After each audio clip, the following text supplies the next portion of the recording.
You have just heard one of the most shocking phrases in the history of philosophy. God is dead. Friedrich Nietzsche wrote these words at the end of the 19th century in Thus Spoke Zarathustra. For many, it sounded like a declaration of atheism, a rebellion against religion. But for Carl Jung, it was something far deeper. It was not just philosophy. It was a psychological earthquake, a sign that the very foundations of human meaning were beginning to collapse. Jung realized that Nietzsche was not simply a philosopher, he was a living psychological phenomenon. What Nietzsche wrote was not only the product of intellect, it was the voice of a soul standing face to face with the darkness and the radiance of the collective unconscious.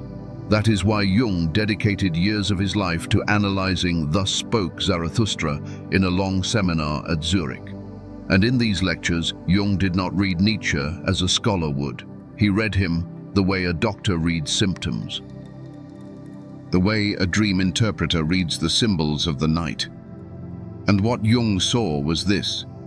Nietzsche looked too deeply, too quickly, but he found no bridge strong enough to carry him across the abyss. Imagine it. You are living in a world where the great values of religion, morality, and tradition, pillars that supported humanity for thousands of years, suddenly collapse. Nietzsche saw this collapse before anyone else. He named it the death of God. But if God, the supreme symbol of order, of meaning, of trust, is dead, what remains? Nothing but a terrifying emptiness, what Jung called the abyss of meaninglessness. And here lies Nietzsche's tragedy. He tore down the old temple, but he could not build a new one strong enough to take its place. He spoke of the Übermensch, the overman. But in his own life, Nietzsche was consumed by forces greater than himself, forces of the unconscious that he could not master. Jung saw Nietzsche as both a genius and a warning. A man who opened the floodgates of the unconscious without a vessel strong enough to hold the tide.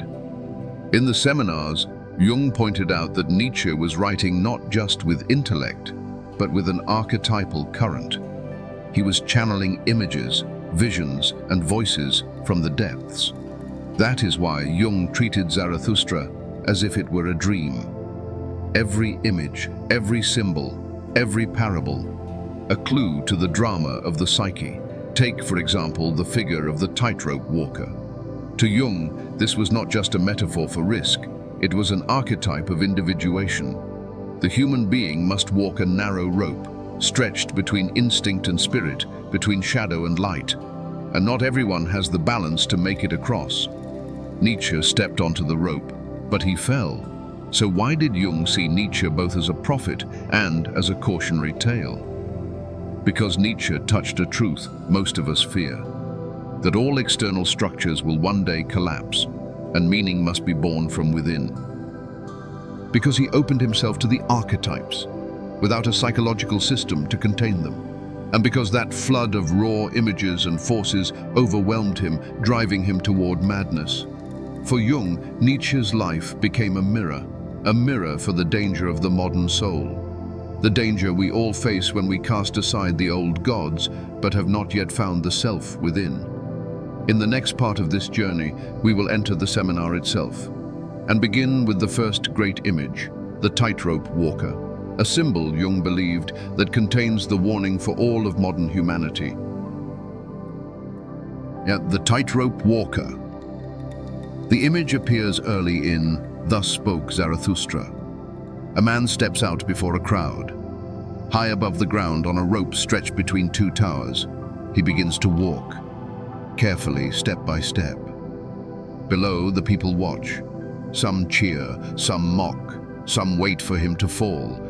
And as Zarathustra himself appears, proclaiming the death of God, the tightrope walker wobbles, loses his footing, and plunges into the abyss. To the casual reader, this may seem like a simple allegory, a metaphor for risk, for the danger of moving beyond old certainties. But to Carl Jung, this figure was far more than literary flourish. It was the voice of the unconscious speaking through Nietzsche. An archetypal image, a symbol of what every human must face when meaning collapses. Think for a moment of the rope itself, suspended high in the air, stretched between two towers. For Jung, this rope symbolized the narrow path of individuation, the lifelong task of becoming whole. On one side lies the world of instinct, body and shadow. On the other side lies spirit, consciousness, and the possibility of transformation. And the human being is called to walk between them, step by trembling step. Now imagine the crowd below. They laugh, they jeer, they project their hopes and fears onto the man above. Some long to see him succeed, others secretly wish him to fall. This too, Jung insisted, is archetypal. For whenever someone dares to walk the rope of their own soul, society reacts. The crowd becomes a mirror of the collective unconscious. They do not merely watch, they live out the drama with him, cheering, doubting, resenting, waiting for collapse, and the fall itself. Here Jung's voice grew heavy in the seminar hall. Nietzsche's image of the falling tightrope walker was not just a story, it was his own fate. He dared to step into a world beyond old gods, beyond inherited values. But the rope was too thin, the balance too fragile, and the forces within him, voices, archetypes, images too powerful, pulled him down. Nietzsche himself became the tightrope walker who could not make it across. Jung urged his students not to dismiss this as mere biography. It was a warning for every modern soul. Because in our age, too, the rope stretches before us. The towers are shaking. Religion, morality, tradition, the anchors that once held society steady, have grown weak. We all are asked to walk a rope stretched over the abyss of meaninglessness. And if we walk without awareness, if we walk without grounding in the self, we too may fall. Notice something subtle in the scene. The rope is suspended between towers. It is not anchored in the heavens, it is not rooted in the earth, it sways, it trembles. This, Jung explained, is the condition of modern man, no longer fully bound to nature, no longer sustained by the old gods. We walk suspended, between animal and divine, between instinct and spirit. The tightrope is thin, and the wind of the unconscious blows strong. But the image also carries hope. For to Jung, the rope is not only danger, it is the very possibility of transformation. Only by walking it, by facing the abyss, can the human being grow. Only by risking the fall can we awaken to the self. The crowd may mock, the world may doubt, but the one who dares to walk becomes a living symbol of individuation. And yet, Jung warned, individuation cannot be rushed.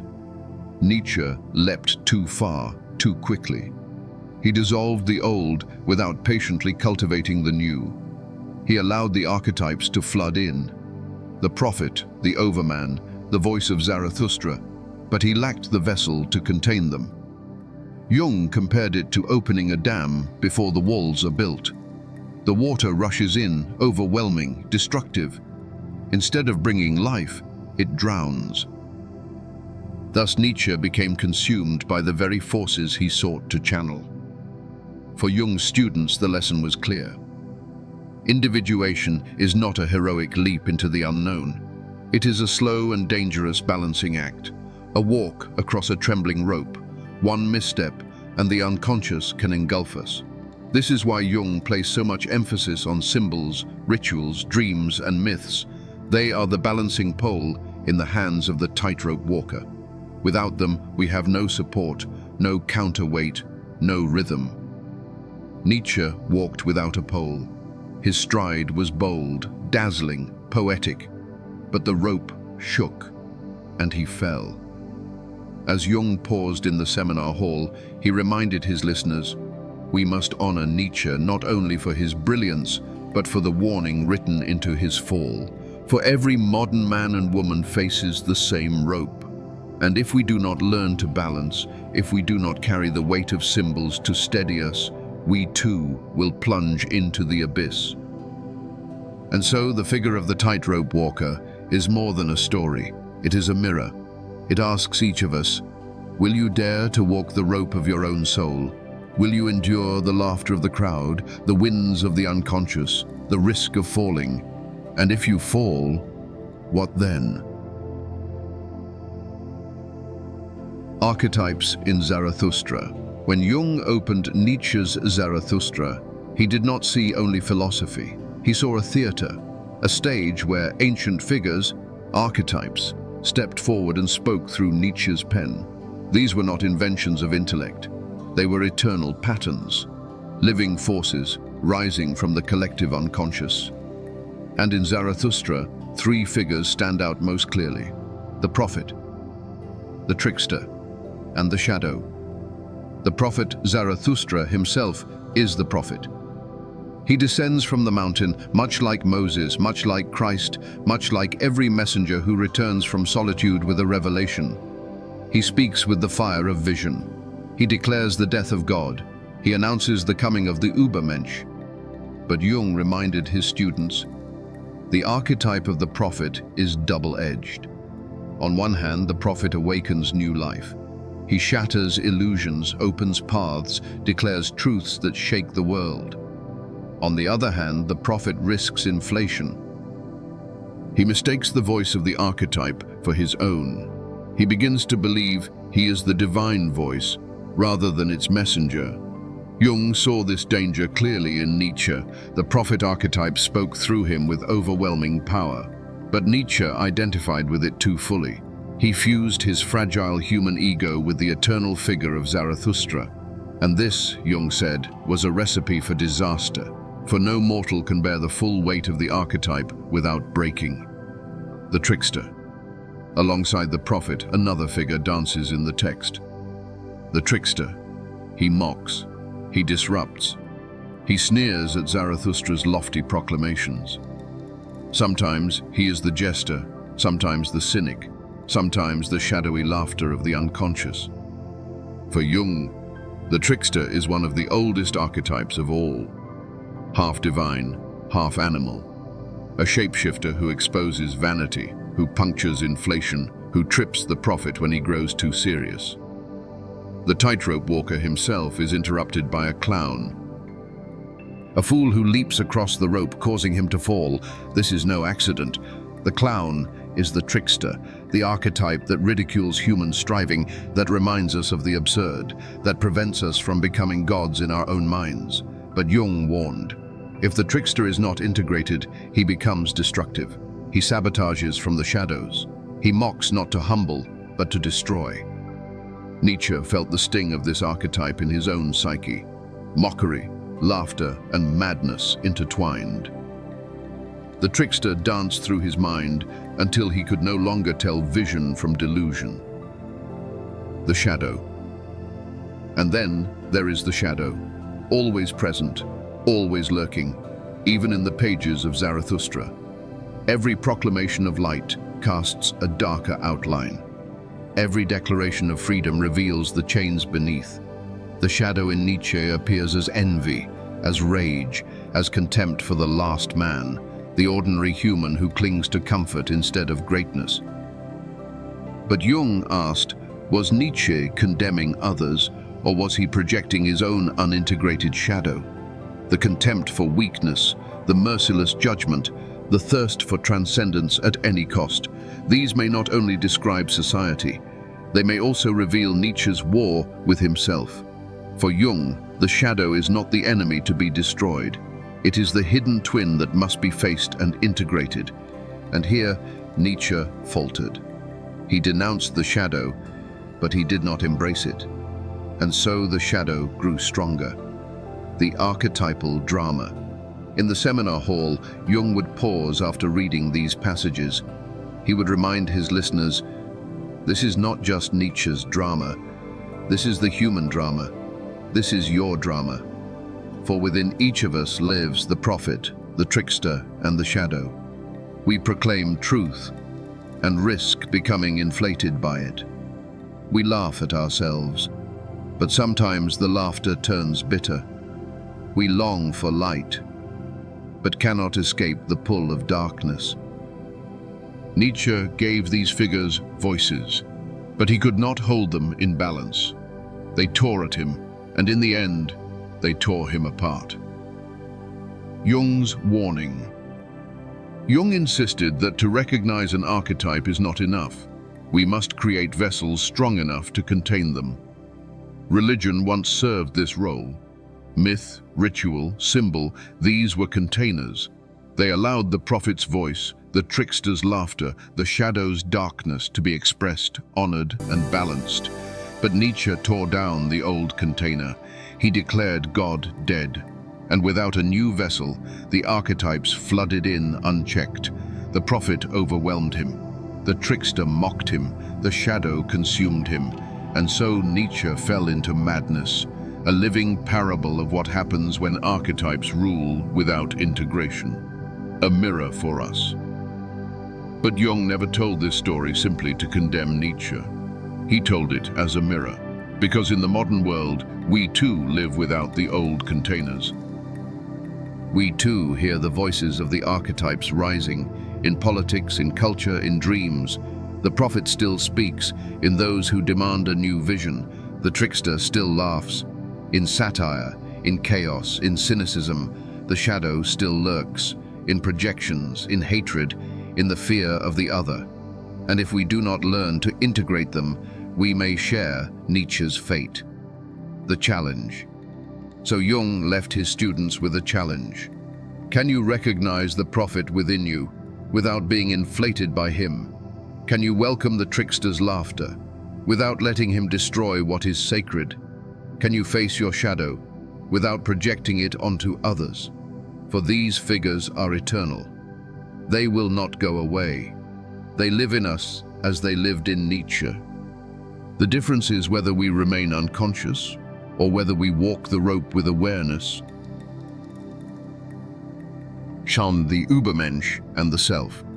In Thus Spoke Zarathustra, Nietzsche announces the coming of the Übermensch, the overman or superman. A figure who rises beyond the herd, who creates his own values, who dances above good and evil. For many readers, this sounded like a call to power, a celebration of will, of strength, of domination. But Jung read it differently. He saw in the Übermensch a symbol, not of physical might nor political ambition, but of a deeper transformation. The Übermensch as archetype. To Jung, the Übermensch was an image of the self, not the ego, not the personal self, but the greater self. The totality of the psyche, conscious and unconscious, the divine center that guides the process of individuation. Nietzsche glimpsed this figure in his visions, but he gave it the language of power, the language of overcoming, because he had no psychological vocabulary for individuation. He saw the shadow of the self, but could not name its true nature. Ego inflation. And here lay the danger. When the ego mistakes itself for the self, inflation follows. The human being begins to believe, I am the Übermensch, I am the creator of all value, I am the one who transcends. This was Nietzsche's trap. The vision of the self came to him, but he identified it with his fragile ego. Jung called this identification with the archetype. It is like a candle flame believing it is the sun. It glows brightly for a moment, but the illusion cannot last. The psyche will not tolerate such hubris. The unconscious will strike back. The missing balance. Jung emphasized that individuation requires humility. The self is vast, eternal, archetypal. The ego must learn to revolve around it, not pretend to be it. Religious traditions once guarded this truth. Christ, Buddha, Krishna, these figures embodied the self in symbolic form. They were mirrors through which humanity could glimpse the divine center without mistaking itself for God. But Nietzsche rejected these symbols. He declared them dead, and so he faced the self without a container. The vision consumed him. The Übermensch became not a guiding star, but a devouring fire. The Übermensch and the shadow. There is another danger. The Übermensch, if misunderstood, becomes a mask for the shadow, a justification for cruelty, for domination, for the lust to rule. Jung saw echoes of this later in history. when Nietzsche's words were twisted into propaganda, when the dream of the Übermensch was corrupted into ideology. This, Jung insisted, was the dark side of inflation. When the ego claims divine power, the shadow follows close behind. Jung's reinterpretation. So Jung reinterpreted Nietzsche's vision. The Übermensch is not an individual hero. It is not a ruler of others. It is not a superego striding above the crowd. It is the archetype of the self. It is the image of wholeness, calling each of us to integrate shadow and light, instinct and spirit, ego and unconscious. To follow this path is not to dominate others. It is to become whole within oneself. The true task. Jung told his students, the true Übermensch is not the one who conquers the world, but the one who conquers his own soul. The ego must kneel before the self. Only then can individuation unfold. This was the step Nietzsche could not take. He proclaimed the overman, but he tried to embody it with his own ego. He carried the image without the humility to serve it, and so the weight broke him. For us today, what does this mean for us? We too live in a time of collapsing values. We too are tempted to invent ourselves as little gods, to proclaim our will, to declare our own power, to imagine we can transcend all limits. But Jung warns us, this path leads not to wholeness, but to inflation and destruction. The true path of the Übermensch is the path of the self. A path of integration, a path of humility, a path of balance. It is not a leap into divinity, but a lifelong walk across the rope of individuation. So when you hear Nietzsche's call, when you feel the fire of the Übermensch within you, pause. Ask not, how can I dominate? Ask, how can I integrate? For the true overman is not above humanity. He is humanity made whole. Madness and the abyss. Why Nietzsche fell. There comes a moment in Nietzsche's life story that chills the soul. January 1889. Turin, Italy. Nietzsche walks the streets. He sees a horse being beaten by its owner. The philosopher, the prophet of the Übermensch, throws his arms around the animal's neck, weeps uncontrollably, and collapses into madness. From that day forward, Friedrich Nietzsche would never again return to sanity. A descent into the abyss. For Jung, this was not merely a sad anecdote. It was the inevitable conclusion of a psychic drama. Nietzsche had opened himself to archetypal forces far larger than any one man could bear. The prophet spoke through him. The trickster mocked him. The shadow consumed him. And the self, the vast archetype of wholeness, flooded his fragile ego until it shattered. This is what Jung meant by inflation. The ego identifying with the archetype. The candle flame believing it is the sun. For a time, it blazes brilliantly. But then it is extinguished, the warning in his fall. Nietzsche's madness was not only personal, it was symbolic. It was the archetypal warning of what happens when the unconscious breaks through without balance. Jung told his students, to look too deeply into the sun of the self without protection is to be blinded. Nietzsche looked directly into that sun. He saw dazzling truths, the death of God, the call of the Übermensch, the abyss of meaninglessness. But he lacked the inner structures, the rituals, the symbols to shield his fragile psyche from the glare. And so he burned. Madness, as overwhelmed Jung emphasized that madness is not simply error. It is often too much truth, too much reality, too quickly. The unconscious floods the ego with visions, voices, and archetypes. What could have been integrated slowly erupts all at once. Nietzsche was overwhelmed. His writings became ecstatic, prophetic, apocalyptic. The line between genius and breakdown blurred. And finally, the abyss swallowed him. the personal roots. Jung also noted that Nietzsche's personal life made him vulnerable. He was chronically ill, often isolated, estranged from family, alienated from friends. He carried within him a profound loneliness. And loneliness, Jung warned, is fertile ground for the unconscious to rise unchecked. Without community, without dialogue, without a container, Nietzsche faced the storm alone. And no one can stand alone before the full power of the archetypes. The archetype of the sacrificed one. Jung even suggested that Nietzsche himself became an archetype, the archetype of the sacrificed visionary.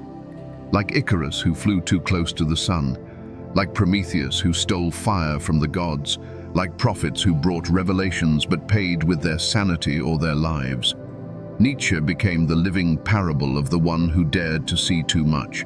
His collapse was not random, it was archetypal.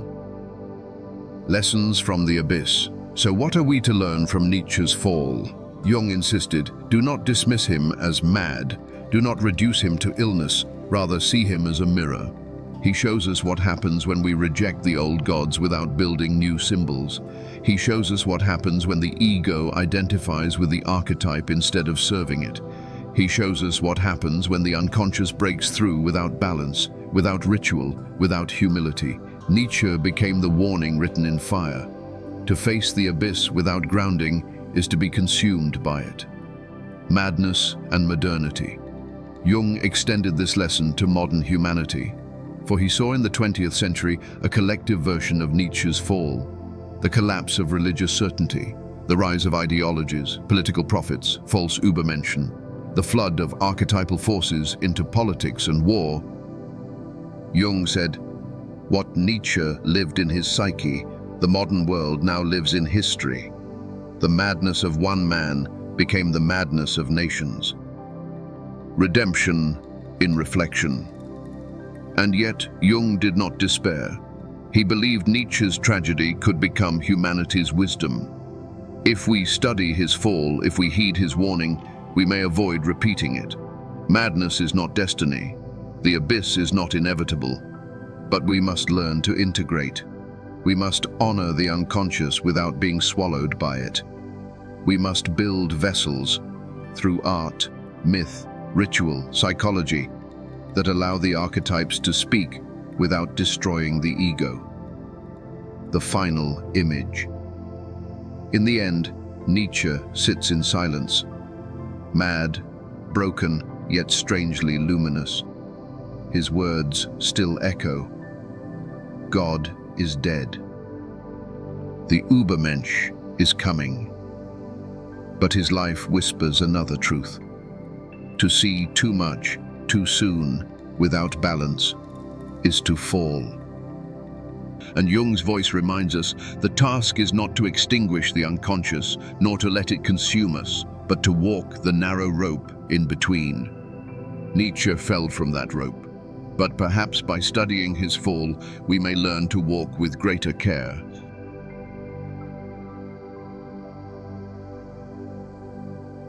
Individuation and the path beyond Nietzsche. Nietzsche fell. His rope snapped. The abyss swallowed him. But Jung refused to let the story end there. For Nietzsche's life, though tragic, was not only a warning, it was also a signpost, a map of what must be done differently. And that map has a name: individuation. What is individuation? For Jung, individuation is the central task of the human soul. It is the process of becoming whole. Not perfection, not sainthood, but integration. It means holding together the opposites within us: light and shadow, instinct and spirit, ego and self. It is a journey inward, not to escape the world, but to return to it transformed. Why Nietzsche could not individuate. Nietzsche glimpsed the self. He saw archetypal images of wholeness. He proclaimed the Übermensch. He sensed the birth of a new meaning beyond God. But he lacked the method. He lacked the balance. He lacked the vessel. He rejected myth, but did not replace it with symbol. He dismantled religion, but did not build a psychology of the soul. In this sense, Nietzsche was a prophet of the modern crisis, but Jung became its healer. Individuation, as balanced Jung taught that the unconscious is not an enemy. It is not to be suppressed, nor is it to be unleashed recklessly. It is to be engaged, step by step, through dreams, through art, through reflection, through analysis. Individuation is like walking the rope, but this time with a balancing pole in your hands. The symbols of myth, the guidance of ritual, the wisdom of dreams, they steady the walker, they prevent the fall. The role of shadow. A central step in individuation is shadow work. Nietzsche denounced weakness, despised the herd, condemned the last man. But in doing so, he may have projected his own shadow outward. Jung insisted, we must face the shadow directly, see our envy, our fear, our cruelty. Acknowledge them, integrate them, so they no longer rule from the dark. To walk beyond Nietzsche means to embrace the shadow, not merely to condemn it in others. The role of anima and animus individuation also requires meeting the anima or animus, the inner feminine in man, the inner masculine in woman. These figures guide us into the depths of the soul. They open the door to the self. Nietzsche encountered Salome in his visions. He wrestled with images of the feminine, but he did not fully integrate them. Jung warned that without this integration, the psyche remains split. Inflation follows, madness lurks. The self as the true overman. For Jung, the goal was never to become superhuman in the Nietzschean sense. The goal was to serve the self. The self is greater than the ego. It is the center that unites opposites, the archetype of wholeness, the divine spark within. To encounter the self is awe-inspiring, even terrifying. But unlike Nietzsche, Jung insisted we must bow to it, not try to become it. The ego must revolve around the self, like a planet around the sun, not mistake itself for the sun. Individuation and the world. Individuation is not selfish withdrawal. It is not about building a private castle of meaning. It is about returning to the world as a whole being. One who no longer projects shadow, who no longer seeks power to fill an inner void, who no longer collapses into despair when the old gods die. The individuated person brings light into the collective. They become a vessel for balance. They walk the rope not only for themselves, but for humanity. The path beyond Nietzsche. So what is the path beyond Nietzsche? It is not to reject him. It is to learn from him, to honor his courage in seeing the abyss, but to avoid his error of trying to leap across in one bound. The path beyond Nietzsche is slow, humble and steady. It is walking the rope of individuation, step by careful step. It is listening to the prophet without being consumed. It is laughing with the trickster without letting him destroy. It is facing the shadow without projecting it onto the world. It is serving the self without mistaking ourselves for gods, a call to the listener. And now the question turns to you. Will you walk the rope? Will you dare to face the abyss within? Will you integrate your shadow, welcome your anima or animus, bow to the self that calls you to wholeness? The path is not easy. It is narrow, trembling, dangerous, but it is also the only path that leads beyond despair, beyond madness, beyond the fate of Nietzsche. It is the path of individuation, the path of becoming whole. Closing vision. Jung once said, the meeting of two personalities is like the contact of two chemical substances. If there is any reaction, both are transformed. So too with Nietzsche. His life meets ours. His tragedy transforms us. If we listen, his fall becomes our warning. His visions become our challenge. His abyss becomes our rope. And if we walk it with care, with humility, with balance, then perhaps, just perhaps, we will reach the other side, not as Übermenschen, but as whole human beings. We have walked a long road together, from Nietzsche's proclamation of the death of God to the trembling rope of the Tightrope Walker, from the prophet, the trickster, and the shadow, to the dangerous fire of the Übermensch. From the collapse into madness to Jung's vision of individuation, the path beyond despair. And what do we see now, standing at the end of this journey? We see that Nietzsche's life was not meaningless. His fall was not wasted. It was a mirror, a parable, a warning etched into history. For he showed us the abyss, and Jung showed us the rope. The deeper lesson. The lesson is not that we must turn away from darkness, nor that we should chase the light recklessly. The lesson is balance, integration, wholeness. We are not called to be gods. We are not condemned to be shadows. We are invited to become whole human beings. That is the path of individuation, the path Jung opened, standing where Nietzsche fell. A call to you. And now, dear listener, this journey turns toward you. What archetypes move within your life? What prophet's voice calls you to change? What trickster mocks your certainty? What shadow waits in silence asking to be seen? The path is not out there. It begins here, within. It begins in your dreams, your conflicts, your struggles, your moments of awe. To walk it is to risk, to tremble, to step onto the rope of your own soul. But remember, you do not walk alone. Jung left us the map. Myth, symbol, psychology, all are here to steady your steps. An invitation. If this series has stirred something in you, if you felt a spark of recognition, if you sense the archetypes moving in your own depths, I invite you to continue the journey with us. Subscribe to this channel so you do not miss the next descent into Jung's world. Share this video with those you know are searching, who feel the tremor of meaninglessness, who need a rope stretched across their own abyss. And tell us in the comments below, what part of Nietzsche's story speaks most to you? What shadow do you face? What light calls you forward? Your words may be the mirror someone else needs. Final note. Do not fear the abyss. Do not resent the rope. They are part of the same mystery. And remember, to shine does not mean to escape the darkness. It means to carry both light and shadow, to walk the rope with courage, to let your own self unfold step by step. Nietzsche fell, but you do not have to. Walk carefully, walk humbly, walk bravely, and together we may find wholeness